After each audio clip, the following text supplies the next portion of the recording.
അതൊരു മാർച്ച് മാസമായിരുന്നു. എറണാകുളത്തിന്റെയും തൃശ്ശൂരിന്റെയും അതിർത്തി പങ്കിടുന്ന ചാലക്കുടി എന്ന പ്രദേശത്തേക്ക് കേരളത്തിന്റെ നാനാഭാഗത്തു നിന്നും കരഞ്ഞു കലങ്ങിയ കണ്ണുമായി മലയാളികൾ ഓടിക്കൂടി അവിശ്വസനീയമായ ആ വാർത്ത കേട്ട്. അടിമുടി കലാകാരനും ആത്മവിശ്വാസത്തിന്റെ അപരനാമവുമായി മാറിയ ഒരു മനുഷ്യൻ നമ്മളിൽ നിന്ന് വേർപിരിഞ്ഞു പോയി എന്ന വാർത്ത കേട്ട് നമുക്കത് വിശ്വസിക്കാനായില്ല. ഒരു സാധാരണക്കാരന് എത്രത്തോളം വലിയ താരമാകാമെന്നും എത്രത്തോളം വലിയ താരമായാലും എങ്ങനെ മണ്ണിൽ ചവിട്ടി നിൽക്കാമെന്നുള്ളതിന് മലയാളി കണ്ട ഒരു അഭിനേതാവിന്റെ നേർസാക്ഷ്യം. പാട്ടോ പറച്ചിലോ അഭിനയമോ അനുകരണമോ എത്ര പെയ്താലും തോരാത്ത ആ മണിമേഘങ്ങൾക്കായി മലയാളികൾ ഇനിയും എത്രയോ കാലം കാത്തിരിക്കും. ചാലക്കുടി എന്ന ഭൂപ്രദേശത്തെ ഇന്ത്യൻ സിനിമയുടെ ഭൂപടത്തിലേക്ക് അടയാളപ്പെടുത്തിയ മലയാളികളുടെ സ്വന്തം ഓർമ്മയിൽ എന്നും കലാഭവൻ മണി. പ്രേമിച്ചു പ്രേമിച്ചു നിന്നെ ഞാനൊരു ദേവസ്ത്രീയാക്കും. മഞ്ഞപ്പൊടി, അരിപ്പൊടി, മലർപ്പൊടി, കളഭം, കദളിപ്പഴം, കൊട്ടത്തേങ്ങ, മുന്തിരിങ്ങ, നാരങ്ങ,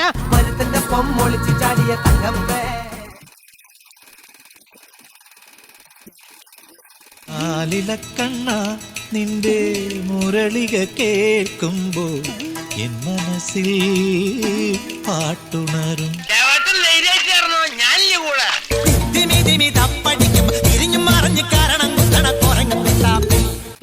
അതെ, ഞാൻ അവിടെ ആയിരുന്നു. ഇപ്പൊ ഞാൻ ഇവിടെ. മണിക്കുയിലേ മണിക്കുയിലേ.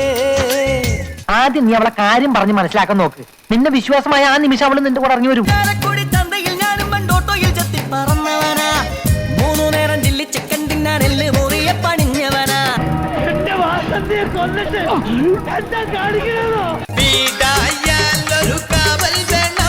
ബാറല്ല നമ്മൾ പൊളിക്കുന്നത്, ബാറിനടുത്തുള്ള സ്കൂള് പൊളിച്ചടക്കാൻ ഓർഡർ ഇട്ടിരിക്കാൻ ഞാൻ. കൈകൊട്ട് പെണ്ണേ കൈകൊട്ടു പെണ്ണേ കുഞ്ചും വളയിട്ട് കൈകൊട്ട് ഓർമ്മയിലെന്നും. മണി മലയാളത്തിന് പ്രിയങ്കരനായിട്ട് നോട്ട് ചെയ്യപ്പെടുന്നത് സല്ലാപം എന്ന് പറയുന്ന ചിത്രത്തിലാണ്. അതിനുശേഷമാണ് എൻ്റെ കല്യാണ സൗഗന്ധിയം എന്ന് പറയുന്ന സിനിമയിൽ മണി ഒരു മുഴുനീള ഹാസ്യ കഥാപാത്രം അഭിനയിക്കുന്നത്. ആ ഒരു ചിത്രത്തിൻ്റെ ഒരു ഇടവേളകളിൽ, ഷൂട്ടിങ്ങിൻ്റെ ഇടവേളകളിലാണ് ഇദ്ദേഹം ഈ അന്ധനായ ഒരു വ്യക്തിയുടെ മാനറിസങ്ങൾ ഞങ്ങളെ കാണിക്കുന്നതും. ഞാൻ അവിടെ വെച്ചൊരു വാക്ക് കൊടുത്തു, മണി നിന്നെ മെയിൻ ക്യാരക്ടറാക്കി ഒരു സിനിമ ഞാൻ ചെയ്യും. മണിക്കതൊരു വലിയ അത്ഭുതമായിരുന്നു. പിന്നെ മണി ചോദിക്കുമായിരുന്നു എപ്പോഴും, സാർ എന്തായി ആ പടം?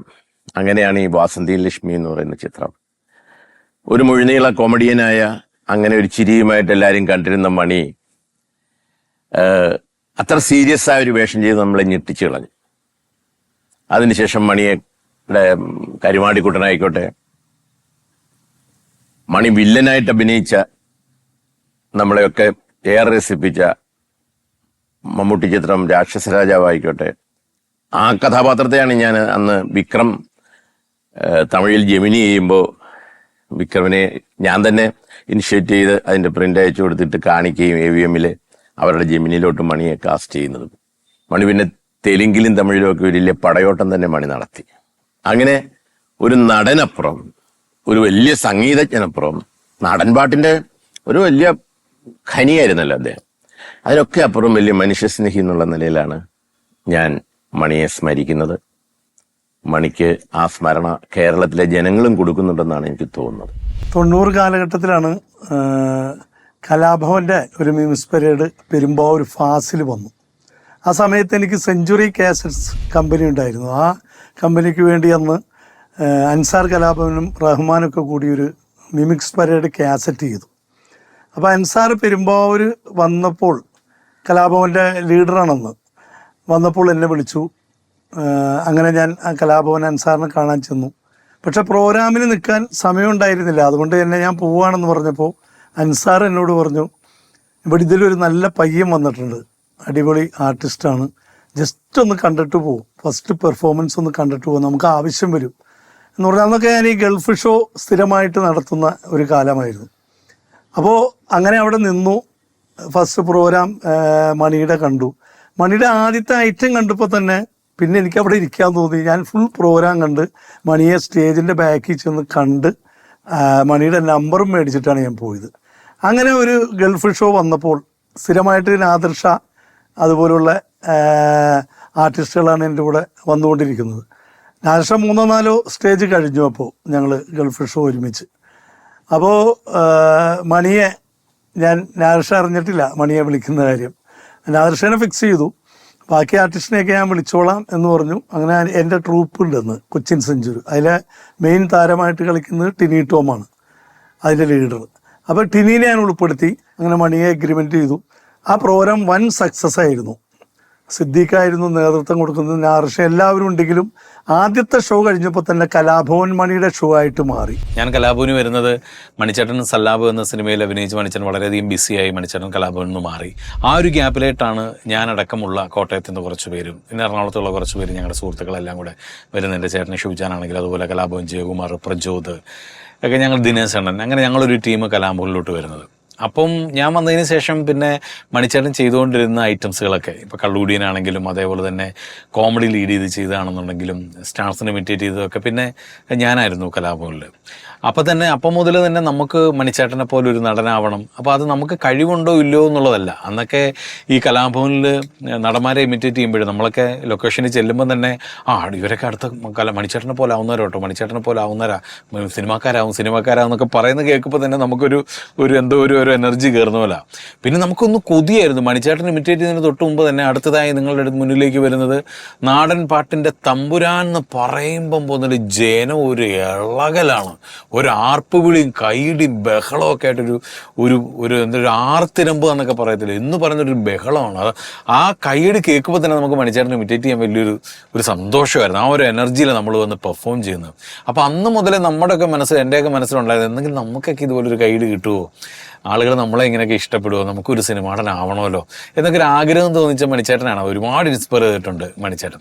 അതിനുശേഷം ഞാൻ സിനിമയിലേക്ക് വന്നതും എനിക്ക് തോന്നുന്നു കുറേ പേർക്കൊക്കെ അറിയാൻ തോന്നുന്നു മണിച്ചേട്ടൻ്റെ ഡ്യൂപ്പായിട്ടാണ് മൈ ഡിയർ കരടി എന്ന് പറയുന്നൊരു സിനിമയിൽ. അപ്പോൾ സിനിമയിലേക്ക് വരാനും അദ്ദേഹം അറിഞ്ഞോ അറിയാതെ അദ്ദേഹം ഒരു കാരണക്കാരനായി എന്നുള്ളതാണ്. പിന്നെ സിനിമയിൽ വന്നതിന് ശേഷമാണെന്നുണ്ടെങ്കിലും മണിച്ചേട്ടൻ്റെ അച്ഛനായിട്ട് എനിക്കൊരു സിനിമയിൽ അഭിനയിക്കാൻ പറ്റി, റെഡ് സല്യൂട്ട് എന്ന് പറയുന്നൊരു സിനിമയിൽ. അപ്പോൾ ആ സിനിമ തിയേറ്ററിൽ കണ്ടിട്ട് ചാലക്കുടി കണ്ടിട്ട് മണിച്ചേട്ടൻ എന്നെ വിളിച്ചതൊക്കെ എനിക്കിപ്പോഴും ഓർമ്മയുണ്ട്. മോനെ നന്നായിട്ടുണ്ടാ, നീ നന്നായിട്ട് ചെയ്തു. വളരെ സീരിയസ് ആയിട്ടുള്ളൊരു ക്യാരക്ടറായിരുന്നു. എനിക്കെപ്പോഴും തോന്നിയിട്ടുണ്ട് മണിച്ചേട്ടൻ എങ്ങും പോയിട്ടില്ല, ഇപ്പോഴും ഇവിടെയൊക്കെ തന്നെ ഉണ്ട്. നന്നായിട്ട് പാട്ട് പാടുന്നവരുടെ ഇടയിലുണ്ട്, നന്നായിട്ട് മിമിക്രി പറയുന്നവരുടെ ഇടയിലുണ്ട്, നന്നായിട്ട് കുക്ക് ചെയ്യുന്നവരുടെ ഇടയിലുണ്ട്, നന്നായിട്ട് തമാശ പറയുന്നവരുടെ ഇടയിലുണ്ട്. എല്ലായിടത്തും മണിച്ചേട്ടനുണ്ട്. ചാലക്കുടി ചന്തയിൽ ഞാനും പണ്ടോട്ടോയിൽ ചെത്തി പറന്നവനാ, 3 നേരം ചില്ലി ചിക്കൻ തിന്നാൻ എല്ല് മുറിയെ പണിഞ്ഞവനാ. ഇതാരൊക്കെ പറഞ്ഞു വെച്ചു. അപ്പോൾ എം ജി അണ്ണനുണ്ട്. എം ജി അണ്ണൻ പറഞ്ഞു ഇത് ഞാനും കലാഭവമണിയും കൂടിയാണ് പറഞ്ഞു. മണിയുടെ അടുത്ത് ഞാൻ പറഞ്ഞു എടാ ഇങ്ങനൊരു സാധനം പ്രിൻസ് സാർ പറഞ്ഞു, അളിയാ നീ പാടിയത് ഇവിടെ. ഇപ്പോൾ മണിച്ചൻ്റെ വീട്ടിലധികം സുഹൃത്തുക്കളൊന്നും അങ്ങനെ കയറിയിട്ടൊന്നുമില്ല. ഞാൻ കയറി മണിച്ചനെ തട്ടി വിളിച്ചിട്ട് അയ്യോ എന്താണ് ഇത്ര വൈകിയത്, ഞാൻ ഹൈദരാബാദിൽ നിന്ന് വന്ന വഴിയാണ്, അപ്പോൾ എങ്ങനെയാണെന്നൊക്കെ പറഞ്ഞിട്ട് എൻ്റെ വൈഫിനെയൊക്കെ പരിചയപ്പെടുത്തി. ഒരു ദിവസം പത്രത്തിൽ പോലും അവൻ്റെ പേര് വന്നില്ല, എൻ്റെ പേരാണ് അച്ചടിച്ച് വന്നത്. അപ്പോൾ ഈ സമ്മാനം ഞാൻ എന്നേക്കാളും വലിയ കലാകാരനെ ഞാൻ സമർപ്പിക്കുന്നു എന്ന് പറഞ്ഞുകൊണ്ടാണ് അദ്ദേഹം എനിക്ക് ആ സമ്മാനം തന്നത്. പേടിയാകില്ലേ കൂട്ടിന് ഞാനും വന്നോട്ടി. ഏറ്റവും ഞാൻ കണ്ടിട്ടുള്ള ഒരു പ്രത്യേകത എന്ന് പറഞ്ഞു കഴിഞ്ഞാൽ ഞാൻ ഉണ്ടില്ലെങ്കിലും മറ്റുള്ളവരെ ഊട്ടണം എന്നുള്ള ഒരു സിദ്ധാന്തത്തിൽ ജീവിച്ച ഒരു മനുഷ്യനാണ്. മറ്റുള്ളവർക്ക് വയറ് നിറച്ച് കൊടുക്കണം, അത് എന്തെങ്കിലും കൊടുത്ത് തീർക്കുകയല്ല, വിഭവസമൃദ്ധമായ കാര്യങ്ങൾ തന്നെ അദ്ദേഹം കൊടുക്കുകയുള്ളായിരുന്നു. അതിലുപരി ആശാനൊക്കെ കൂടെ ഉണ്ടെങ്കിലും കുക്ക് ചെയ്യാൻ ആൾക്കാർ കൂടെ ഉണ്ടെങ്കിലും അദ്ദേഹം തന്നെ അടുക്കളയിൽ കയറി അദ്ദേഹം തന്നെ കുക്ക് ചെയ്ത് മറ്റുള്ളവർക്ക് കൊടുക്കുന്ന ഒരിതെന്ന് പറഞ്ഞാൽ ഞാൻ മണിച്ചേട്ടനിൽ മാത്രമേ അങ്ങനെ ആ ഒരിത് കണ്ടിട്ടുള്ളൂ. പല സ്ഥലത്ത് പോകുമ്പോഴും പല പരിപാടിക്കും മണിബാര് പരിപാടി ഞാനായാലും വൈഫായാലും കാണാൻ പോകുമ്പോഴും ആളൊരു വേടുണ്ട്. കേരളത്തിലെ 2 കറുത്ത മുത്തുകളാണ്.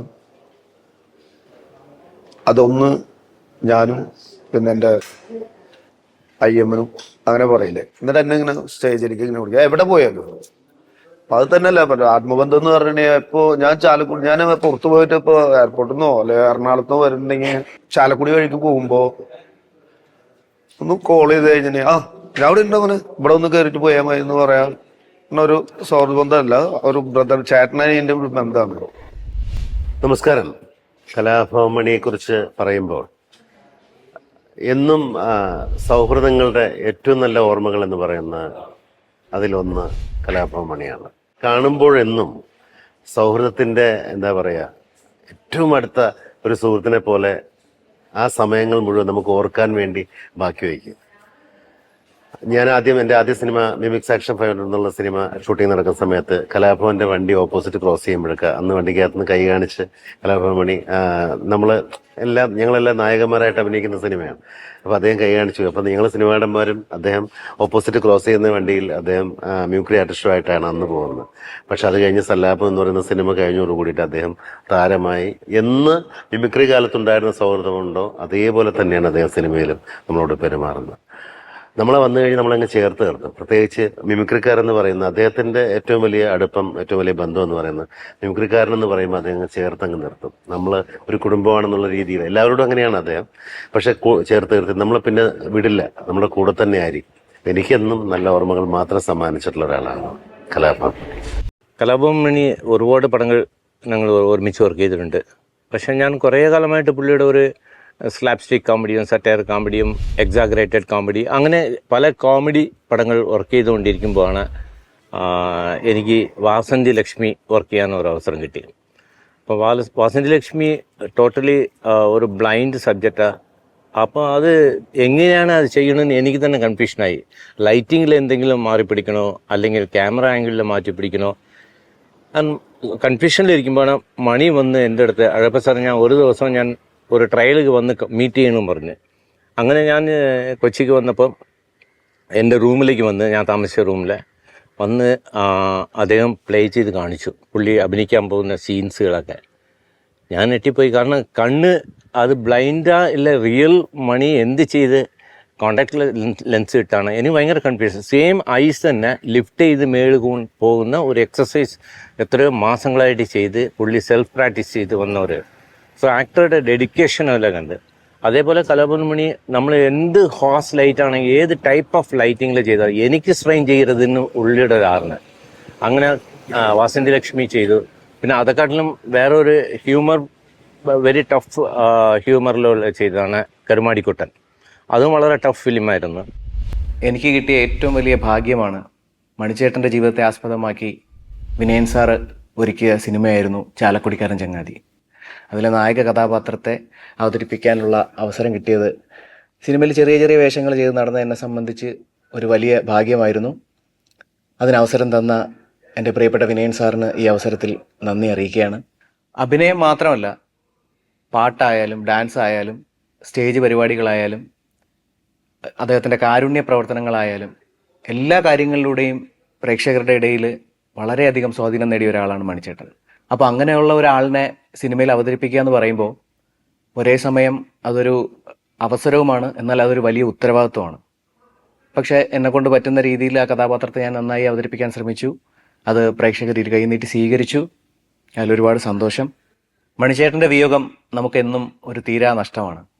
കാരണം അദ്ദേഹം ജീവിച്ചിരുന്നെങ്കിൽ ഒരുപാട് സിനിമകളിലൂടെ, ഒരുപാട് കഥാപാത്രങ്ങളിലൂടെ, ഒരുപാട് പാട്ടുകളിലൂടെ നമ്മളെ ഒരുപാട് രസിപ്പിച്ചേനെ. അദ്ദേഹത്തിൻ്റെ മരിക്കാത്ത ഓർമ്മകൾക്ക് മുന്നിൽ ഹൃദയാഞ്ജലി നേരുന്നു.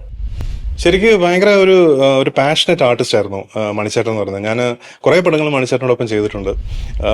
ഓരോ കഥാപാത്രങ്ങളെയും അത്ര സീരിയസ് ആയിട്ട് കണ്ട് ഫോളോ ചെയ്തിരുന്ന ഒരു വ്യക്തിയാണ്. നമുക്കറിയാം മണിച്ചേട്ടൻ്റെ ഏറ്റവും ഗോൾഡൻ ടൈം എന്ന് പറയുന്നത് എനിക്ക് തോന്നുന്നു കരുമാടിക്കുട്ടൻ, വാസന്തിയും ലക്ഷ്മി പിന്നെ ഞാനും. ആ ഒരു സമയത്തൊക്കെ പുള്ളിക്കാരൻ്റെ പെർഫോമൻസസ് കണ്ട് അഭിനയത്തോട് എന്തെങ്കിലും താല്പര്യമുള്ളവർ ആര് കണ്ടിട്ടുണ്ടെങ്കിലും ഞെട്ടിപ്പോയിട്ടുള്ള ഒരു കാലഘട്ടമാണത്. കാരണം അത്രത്തോളം ഒരു കഥാപാത്രത്തിലേക്ക് ഇഴുകിച്ചേർന്ന് അതിനുവേണ്ടി കഷ്ടപ്പെട്ട് ഒരാൾക്ക് ചെയ്യാൻ സാധിക്കും എന്ന് കാണിച്ചു തന്നൊരു നടനായിരുന്നു മണിച്ചേട്ടൻ. പിന്നെ മണിച്ചേട്ടനോടെ വർക്ക് ചെയ്തൊരു എക്സ്പീരിയൻസിനെ കുറിച്ച് പറയുകയാണെങ്കിൽ ശരിക്കും ഒരു മണിച്ചേട്ടൻ ഉണ്ടെങ്കിൽ പിന്നെ സമയം പോകുന്ന അറിയത്തില്ല. മൊത്തത്തിൽ ഒരു എന്റർടൈനർ ആയിരുന്നു.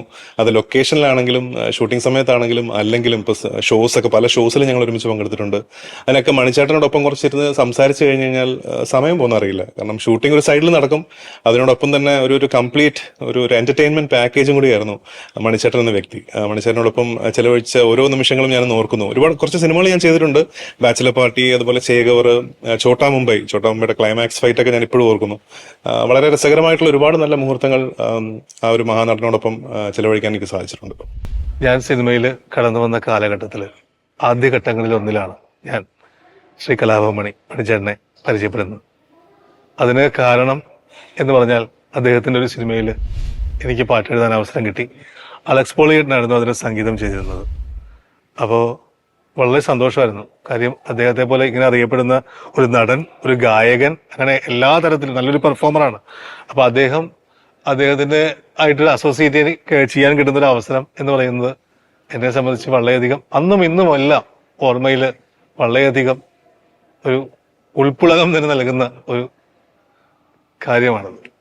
അവിടെ ഒരു കടന്നു വന്ന തീം എന്ന് പറഞ്ഞാൽ അദ്ദേഹത്തിൻ്റെ ഒരു നന്മകളെ കാണിക്കുന്ന ഒരു പാട്ട്. അദ്ദേഹത്തിന്റെ കൂട്ടത്തിലുള്ള കൂട്ടാളികളുമായിട്ടൊരു ഡാൻസ് ചെയ്യുന്നു. അപ്പോൾ ആ ഡാൻസിന് അപ്പോൾ അങ്ങനെയാണ് പൈനാപ്പിൾ സുന്ദരനല്ല, മൽഗോവ മാമ്പഴമല്ല, പാലമ്പിളി പോലെ ഒരാളല്ല എന്ന് പറയുന്ന വരി എഴുതുകയും അത് പുള്ളിക്ക് അത് വരികൾ കണ്ടപ്പോൾ തന്നെ ഭയങ്കര ഇഷ്ടപ്പെടുകയും അങ്ങനെ പുള്ളി അത് പാടുന്നു. അങ്ങനെയാണ് ഞങ്ങൾ നമ്മളൊരു ആദ്യ ബന്ധമുണ്ടാവുന്നത്. അദ്ദേഹത്തിന്റെ ഒരു നഷ്ടം എന്ന് പറയുന്നത് വളരെ വലിയൊരു നഷ്ടമാണ് മലയാള ചലച്ചിത്ര ലോകത്തിനുണ്ടായിട്ടുള്ളത്. ഒരു ഗായകൻ എന്ന നിലയിലും അല്ലെങ്കിൽ ഒരു നടൻ എന്ന നിലയിലും ഒക്കെ ഒരുപാട് ഇനിയും ഉയരങ്ങൾ കീഴടക്കേണ്ട ഒരു വ്യക്തിയായിരുന്നു അദ്ദേഹം.